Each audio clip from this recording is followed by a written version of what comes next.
അത് ആമിന ബീവിയുടെ മുത്തുമോനാണ്. അത് ഖദീജ ബീവിയുടെ പ്രിയപ്പെട്ട ഭർത്താവാണ്. അത് ഫാത്തിമ ബീവിയുടെ പ്രിയ പിതാവാണ്. അത് ഹസൻ ഹുസൈനാരുടെ പ്രിയപ്പെട്ട പിതാമഹനാണ്. അത് സയ്യിദിന്റെ പ്രിയപ്പെട്ട യജമാനനാണ്. അത് ലോകത്തിന് മുഴുവൻ അധ്യാപകനാണ്. അത് പ്രപഞ്ചത്തിന്റെ അഭ്യുദയകാംക്ഷിയാണ്. അത് മാനവ കുടുംബത്തിന്റെ കുലഗുരുവാണ്. അത് ഏറ്റവും വലിയ വിമോചകനാണ്.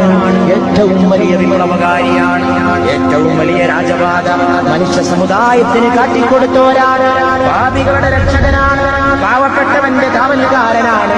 സ്ത്രീവർഗത്തിന്റെ വിമോചകനാണ്. തൊഴിലാളി വർഗത്തിന്റെ ഉത്ഥാനനായകനാണ്. പ്രപഞ്ചത്തിന്റെ അനുഗ്രഹമാണ്. പൂക്കളുടെ സുഗന്ധമാണ്. മുല്ലപ്പൂവിന്റെ മണമാണ്. റോസിന്റെ സുഗന്ധമാണ്.